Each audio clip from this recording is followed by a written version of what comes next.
Everyone, you know the vibes. It's Yasiel. I'm back. I'm here. I'm ready to grind. I'm ready to grind. It's Monday. It is, what's today's date? February 24th. Pretty shitty day, to be honest with you. It's really pieces of shit in in my school. But, hey, who cares? All right, we're going to dive right in. We got some baseball. We got a couple of rumors talking about some spring training we're going to get into. Fun stuff. Rumors, last major free agent that needs to be signed is none other than Yasiel Puig, former outfielder for the Los Angeles Dodgers. Then he signed a 1 year deal worth, I think it was like 9.5. Let me see. Yasiel Puig, $9.7 million deal, all guaranteed. And with the Reds, obviously not work out with the Cleveland Indians, and he was mainly like a power bat. He never really came around. He did end up batting for like a little bit above average. But right now he's struggling to find work. And actually, as a part-time Rockies fan, I am loving this because right now the Colorado Rockies are eyeing Yasiel Puig the same as the Chicago White Sox. I'm going to talk about their situations and both team situations and how Yasiel Puig can somehow fit into this team.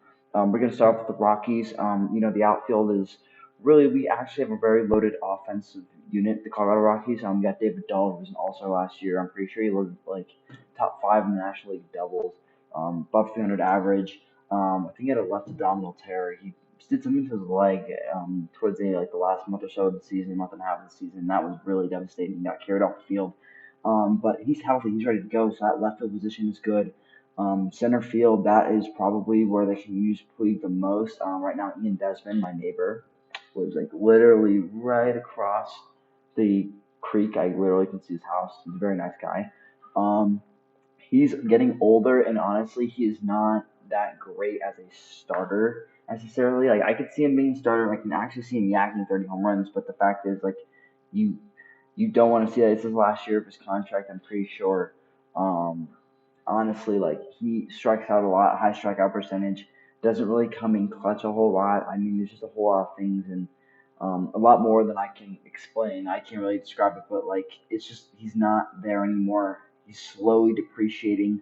They use him less and less. They used him a lot less last year than they did the year before, and it's just. I mean, he's gonna retire in a year or two. I can feel it. He's done. And they got Raimel Tapia that can potentially play center field, and he's a very good bat. I think, though he still needs to mature. I think he could be 1 to 2 years on the bench, but then he can become a starter. But right now, I would love, and I think a lot of Rockies fans would love, is we've had a really shitty offseason. I think signing Elias Diaz was a really good idea at the catcher position. He has some serious pop. He can hit above 300. We saw it for a little bit. Began at about in the 280s, 290s, which is really good because the average batting average is about like a 250, 248. Really good. He has some pop, and he also was a better fielder than Tony Walters. So he's an overall better catcher. That was the only good signing we did. A good signing. Lost a lot of guys in the minor leagues. Tyler Anderson signed a minor league deal with the Giants. Of course, Chavez and Iannetta signed minor league deals with the New York Yankees. Nolan Arenado in the Rockies. The Rockies fucked up that relationship with Nolan. Let me repeat that. The Rockies just fucked up a relationship with one of the league's best premier players. Okay, Nolan Arenado. That's just some fuck shit. So honestly, I think he's gone in like a year or two, and he might be gone in July when the deadline comes around. But yeah, he fucked up that relationship. Last year there was rumors swirling around Charlie Blackmon might go to Kansas City. You know, help out Jorge Soler, kind of get that team back to a more respectable status. I think. So there's rumors. There's trade talks are open for some of these outfielders, and if you can secure a definite player like Yasiel Puig, it means so much. It means that this year, this off season, it wasn't the greatest, but we got some things done. We fixed some things. I'm also really excited. The Rockies organization. I mean, if we can get that hitting, we are such a great offensive unit. I mean, we have a really good offensive unit. Daniel Murphy. I mean, old, but that guy is productive as shit. I mean, not a lot of pop last year, but I mean, he did not get in 88 RBIs, which means that the Rockies were really good on base. Doesn't mean 88 RBIs is good necessarily, but like a lot of guys got on base. That's what I'm saying. So the Rockies offense is actually like sixth in the league in runs scored, which is really, really good for a team that went 71 wins and 91 losses. You really like to see it. Honestly, I mean, like, McMahon, power bat, Puig can add that power too. McMahon's more of a power hitting second baseman. We're starting to see walks a lot too. Of course, Trevor Story. If I need to go into him, if you guys don't know him, he's ranked by MLB as the #1 shortstop going to 2020. I don't need to say anything about him. He's a god. He's been absolutely snubbed in Gold Gloves. But okay, back to the point. Arenado, another great home run hitter, contact hitter. And you add Puig, another offensive premier player. You're just that automatically says like we're gonna win like at least 3 to 4 more games than we did last year. We're gonna be a better team. That is a huge upgrade in center field. I'm happy. You're happy. We're all happy. Let's get it done. That can happen. Now, moving on to the Chicago White Sox. They have probably had the most successful offseason in the history of that franchise. Great things are happening. I'm excited. You're excited. The White Sox can take over the Twins. They can definitely take over the Indians. I mean, look at the team. Yon Moncada, I mean, had a really poor year 2018, a ton of strikeouts. Still struck out a ton, but he somehow got a 300 average, yeeted 25 plus balls out of the park, really good. I mean, you've got guys that came up last year. You got what's his name, Eloy Jimenez, who hit like 30 bombs in like 100 games. I mean, what the nut? Like, oh my god, like this guy's gonna hit like 50 bombs. You've got Edwin Carcion, and he signed a 1 year deal. He hits a ton of bombs. Oh my god, you got young prospects at like Lucas Giolito pitching. You signed a 3 year deal with Dallas Keuchel. You got a ton of bullpen moves. I can't remember everything off the top of my head. I'll figure it out for you, but hold on. You'll totally. I mean, these guys. I mean, it's everything's working out really well for them. They got it all going. Who else you got? You got, of course, what's his freaking name? Oh, Daniel Mendek. He's young. He's a young second baseman that could potentially come up. Steve Shishak, they signed a 1 year deal. He's a reliever. He's really clean. He was a former Cub, and honestly, he's ready to work. He's a very good reliever, really solid. Aaron Bummer just signed the longest contract as a relief pitcher, other than a closing pitcher, a 5 year deal worth 5 year. It was an extension, so he wasn't even a free agent. Like this guy just got extended because they love him so much. And honestly, he has been on the White Sox team that has just been absolutely depleted, and they've been able to get their shit back on track, and it's really great to see. And pitching is good. Ronaldo Lopez is good, and now offense. Could you imagine? I mean, back to the Bummers deal. 5 years with 16 million with 2 club options. That can extend to a deal through 2026. That is some serious fucking money. That is insane. So a ton of young prospects, and you had Yasiel Puig. I mean, as like a kind of like a leadership role. He's been in the league a little while. That's awesome. Who's he gonna platoon as? I don't know. He could play DH. He could play anywhere in the outfield. Outfield is stacked. Of course, you got Luis Robert, who's going to be coming up as a rookie next year. Probably going to win Rookie of the Year. He's definitely going to win Rookie of the Year, in my opinion. I'll get to that video later, but Rookie of the Year, I think he can totally win it. I mean, $90 million. He's basically Eloy Jimenez, just a different name, and honestly, a different family. Shit, I don't even know.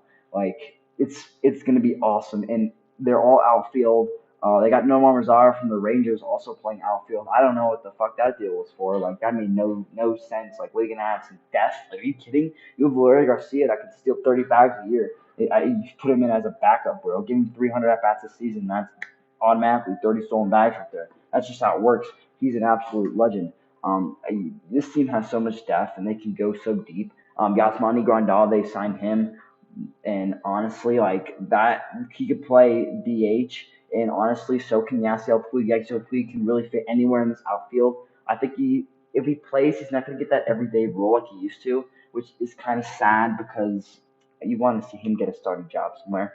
But in Colorado, I can definitely see him getting an everyday job. I can definitely see Dahl moving into center field, and I think actually they're planning on that. Dahl might be moving to center field. I did read an article 2 days ago. Dahl really liking the idea of moving in center field, and if that's cool, if they do that, then I feel like that's like, hey, yeah, Yasiel Puig, let's come get you, put him in left, and he will get the starting job in Colorado for sure.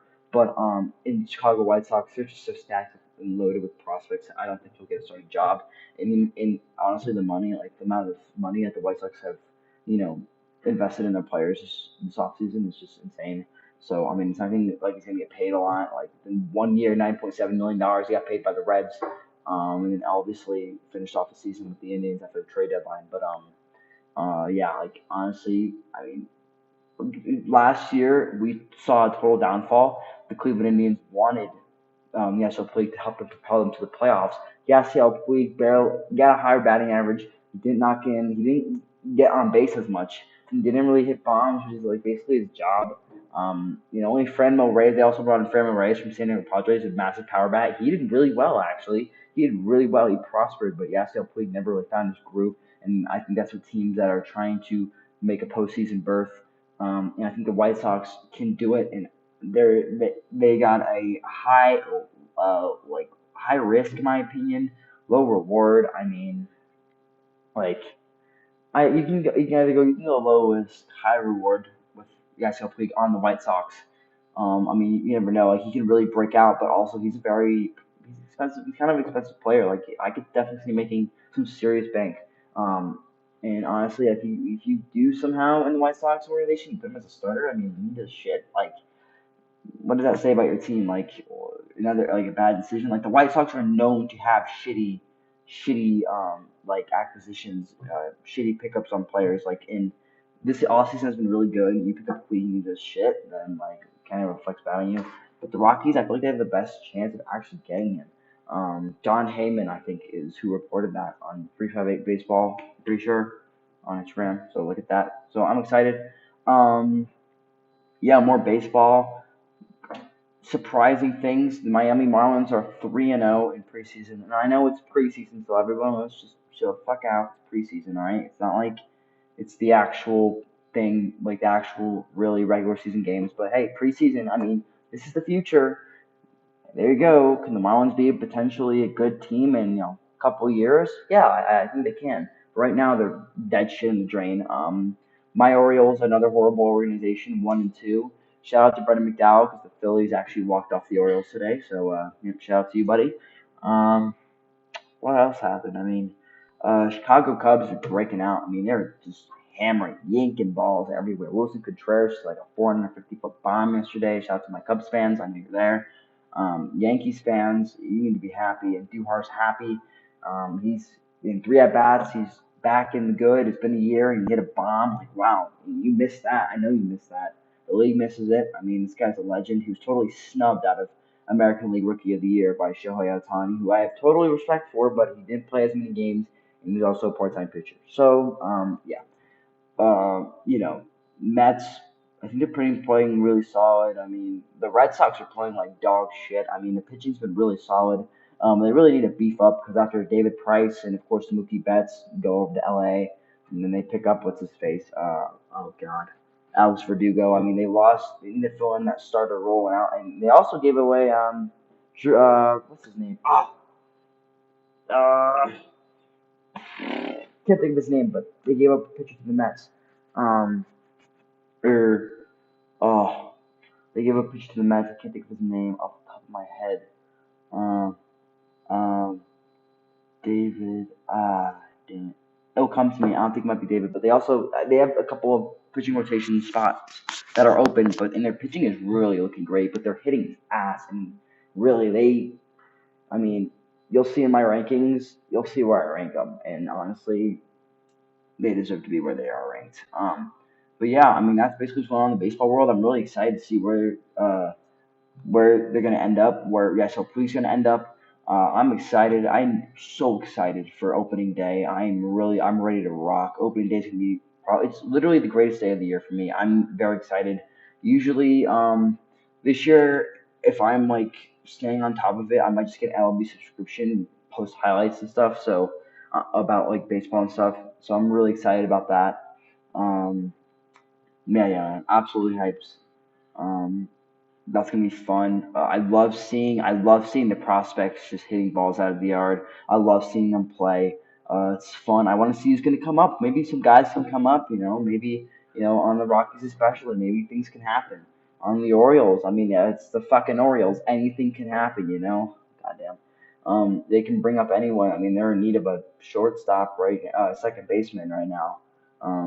You know, but I love seeing it. I love preseason. It's so fun to watch these players pitch, and so fun to watch them hit too. And I'm excited.